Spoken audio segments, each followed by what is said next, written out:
एकनाथ शिंदे अब महाराष्ट्र के नए सीएम हैं, मगर उससे भी ज्यादा चौंकाने वाला फैसला था 5 साल सीएम रहे अनुभवी देवेंद्र फडणवीस को डिप्टी सीएम बनाने का फैसला। फडणवीस ने पार्टी का यह फैसला एक अनुशासित सिपाही की तरह एक्सेप्ट भी कर लिया। बहुतों को लगा यह फडणवीस का डिमोशन है, मगर यह मोदी का वो दूरगामी फैसला है जिसका असर 2024 की गर्मियों से लेकर जाड़ों तक महसूस किया जाएगा। देखिए रिपोर्ट।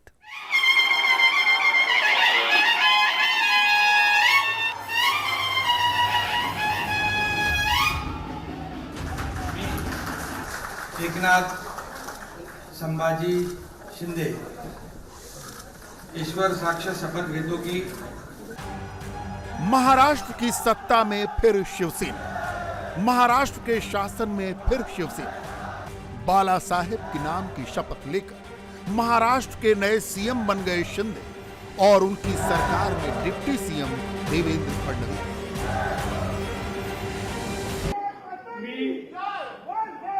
देवेंद्र गंगाधरराव फडणवीस ईश्वर साक्ष शपथ घेतो की उद्धव को उलटकर ठाणे के ठाकरे को कुर्सी पर बिठाने की फड़ ऐसी बिछी कि सब हैरान रहे। मगर इससे पहले फडणवीस का ऐलान सुनकर तो बड़े बड़ों के होश फाख्ता हो। मैं इस सरकार को पूरे तरीके से सहयोग करूंगा।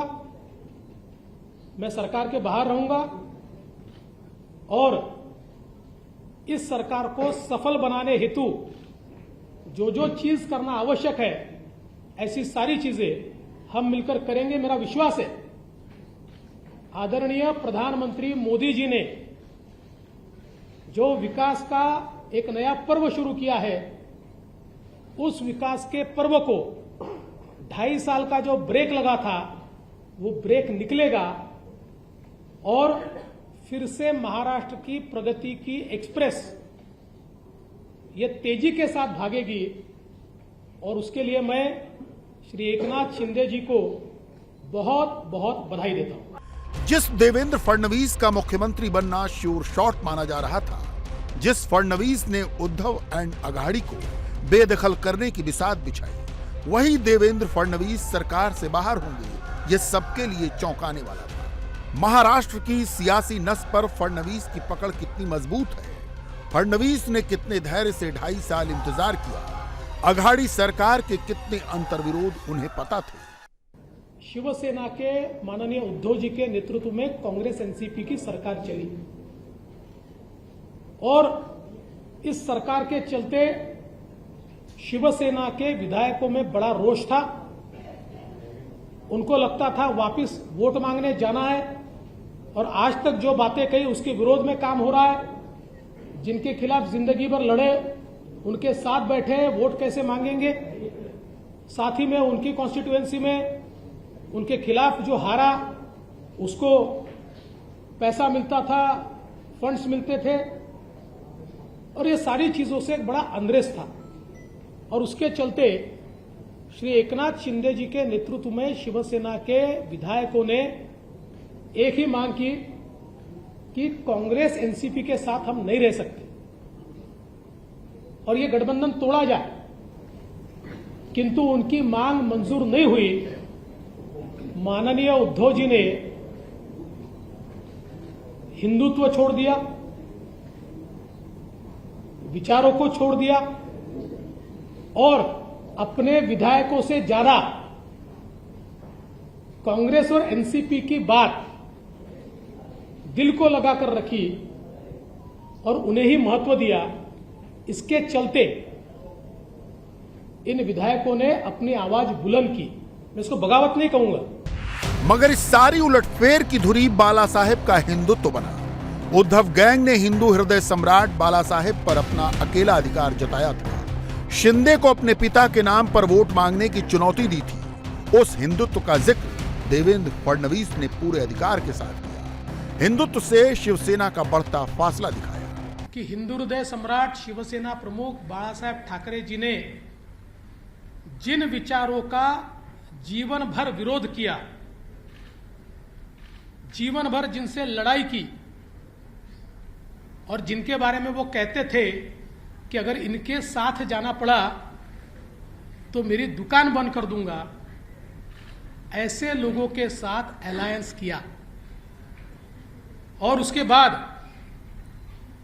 2.5 साल हमने एक सरकार देखी जिसमें न कोई तत्व थे, न कोई विचार था, न कोई गति थी, न कोई प्रगति थी। जो सरकार चालू इंफ्रास्ट्रक्चर के प्रोजेक्ट्स को बंद कर रही थी, जो सरकार लगातार भ्रष्टाचार के आरोपों से लिप्त थी, जिस सरकार के 2 मंत्री मनी लॉन्ड्रिंग में जेल में गए, दाऊद के साथ रिश्ते, इसका आरोप मंत्री पर लगा, बावजूद उसके जेल में जाने के बाद भी उनको मंत्रिमंडल से हटाया नहीं गया। तो एक प्रकार से पथभ्रष्ट ऐसी सरकार भारतीय जनता पार्टी ने, जिसको लगातार विरोध किया, ऐसी सरकार शिवसेना के माननीय उद्धव जी के नेतृत्व में कांग्रेस एनसीपी की सरकार चली। दरअसल यही वो पॉइंट्स थे जिनके जरिए देवेंद्र फडणवीस लगातार अघाड़ी पर स्ट्रोक करते रहे। इमोशनली शिवसैनिक उनके ज्यादा करीब थे, मगर सरकार की लड़खड़ाहट की शुरुआत राज्यसभा चुनाव के साथ हुई। पहला झटका राज्यसभा चुनाव, जिसमें बीजेपी ने महज 106 विधायकों के रहते 123 वोट हासिल कर तीसरा उम्मीदवार जिता लिया। दूसरा झटका विधान परिषद चुनाव, जब बीजेपी ने 10 और यानी 133 वोट हासिल कर पांचवां उम्मीदवार जिता लिया। एकनाथ शिंदे और उद्धव ठाकरे की करीबी का अंदाजा सबको है। कहा तो जाता है कि शिंदे ने पहले भी 3 बार बीजेपी के साथ जाने की तैयारी की, मगर साहस नहीं जुटा पाए। जब फडणवीस ने विधान परिषद की 5वीं सीट पूरे बहुमत से जिता ली, शिंदे तब हौसला जुटा पाए, मगर वो सीएम बन जाएंगे इसका अनुमान शायद उन्हें भी नहीं था। उन्होंने भी बड़ा दिल दिखाने के लिए फडणवीस का आभार जताया। देवेंद्र जी ने अभी यहाँ पर कहा कि हम लोग बाला साहब ठाकरे जी के शिव सैनिक को समर्थन दे रहे हैं। ये उनके दिल का बहुत बड़प्पन है। ऐसा कभी कोई करता नहीं जिसके पास 120 विधायक है, जिसके पास 120 विधायक होने के बावजूद ऐसा कोई ग्राम पंचायत और नगर सेवक का पद भी नहीं छोड़ता है। ये तो मुख्यमंत्री पद है और ये आज उन्होंने शिवसेना प्रमुख बाला साहब ठाकरे जी के सैनिक को एक सपोर्ट किया है। इसलिए मैं आदरणीय पंतप्रधान नरेंद्र जी मोदी साहब को धन्यवाद देता हूं, उनका आभार मानता हूं।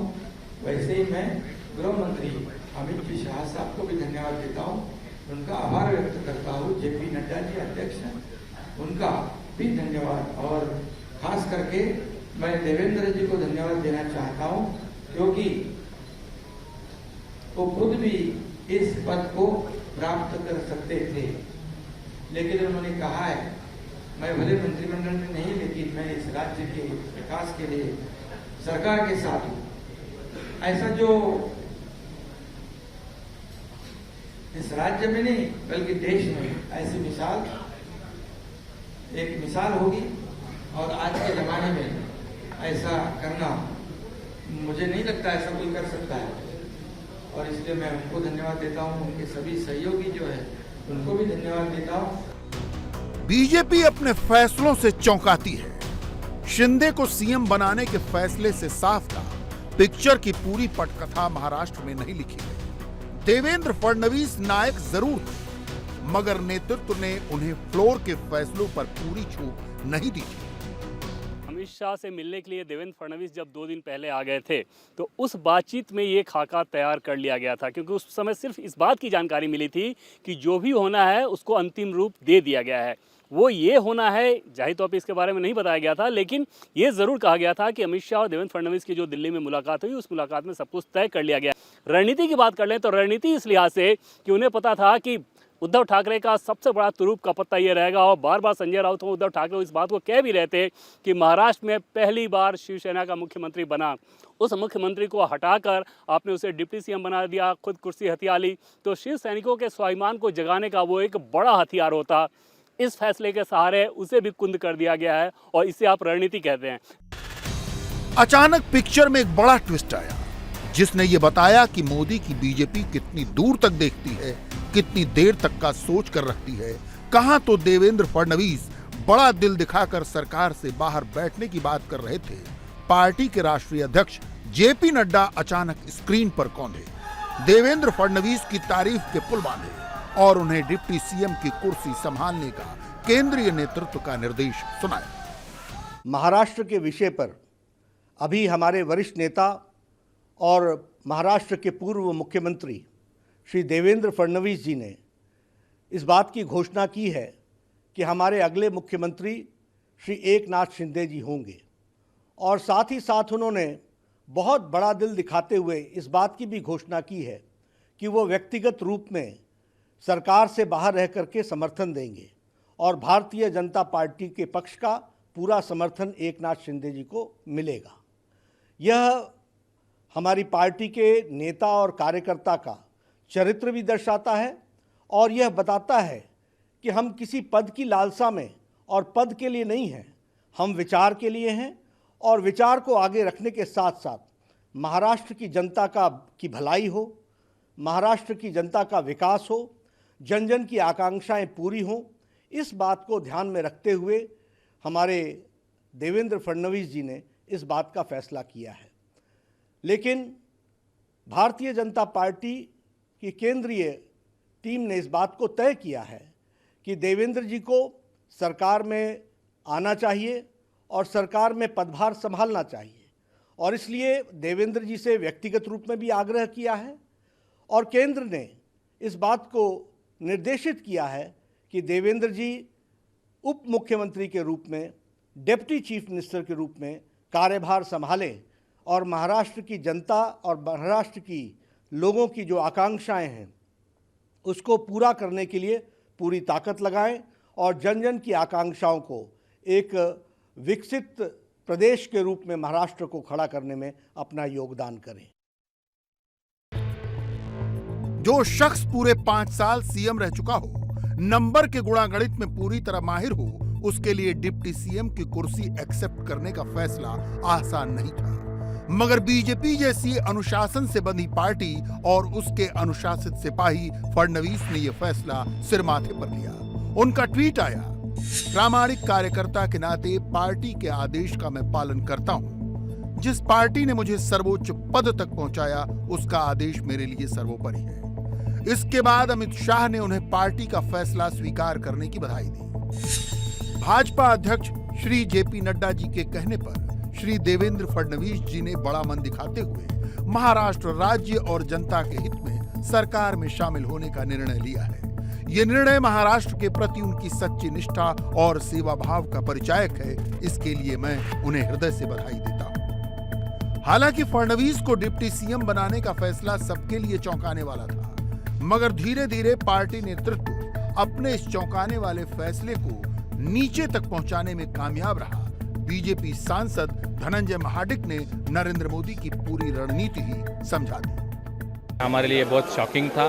खुद फडणवीस जी ने आज एकनाथ शिंदे साहब का मुख्यमंत्री पद के लिए नाम यहाँ पे घोषित किया है और हम सब हक्के बक्के रह गए। हम बहुत शॉक थे, लेकिन ये एक long term plan Bharatiya Janata party का केंद्रीय नेतृत्व और राज्य के नेतृत्व का प्लान था। ये उन्होंने हमें बाद में आके समझाया है। 2024 में अपना पूरा मेजॉरिटी स्टेट में लाने के लिए 1-2 कदम उन्होंने पीछे लिए और ये बड़ी उड़ान लेने के हिसाब से उन्होंने ये प्लानिंग किया है। आज उन्होंने डिप्टी सीएम का पदभार भी स्वीकारा है, क्योंकि केंद्रीय नेतृत्व ने उनको आज उस तरह का एक रिक्वेस्ट भी किया और एक ऑर्डर भी किया है, क्योंकि महाराष्ट्र की जनता के जो सवाल हैं, उनकी जो परेशानी है, उसको सॉल्व करने के लिए आपको मंत्रिमंडल में होना ज़रूरी है। एक तो हिंदुत्व की ज़रूरत थी कि वो शिवसेना का मुख्यमंत्री बनना चाहिए। शिवसेना के साथ हम गठबंधन कर रहे हैं, इसलिए भाजपा शिवसेना को सपोर्ट कर रही है और एक सामान्य शिवसैनिक को हम चीफ मिनिस्टर बना रहे हैं। ये एक पहला एजेंडा उनका था, तो हम हिंदुत्व के साथ है, शिवसेना के साथ है। एक पहला मैसेज था। दूसरा मैसेज ये था कि महाराष्ट्र की जनता के लिए महाराष्ट्र में भारतीय जनता पार्टी का 2024 का जो प्लान है, उसके लिए आज वो पार्टी में या मंत्रिमंडल में होना उनका ज़रूरी है। और 175 सीट 2024 में बीजेपी के चुनने के लिए आने के लिए आज जो 2 कदम उन्होंने पीछे लिए हैं और वो आगे चल के अगले 2.5 साल में वो महाराष्ट्र की जनता के लिए ऐसा काम करेंगे कि ये जो हमारा सपना है वो पूरा होगा। फडणवीस के लिए मोदी की भी बधाई आई, सबसे देर में आई मगर दुरुस्त आई। मोदी ने लिखा वो हर बीजेपी कार्यकर्ता की प्रेरणा है, उनका अनुभव और दक्षता पार्टी के लिए धरोहर है। मोदी ने शुभकामनाएं दी, वो महाराष्ट्र के विकास पथ को और मजबूत करे।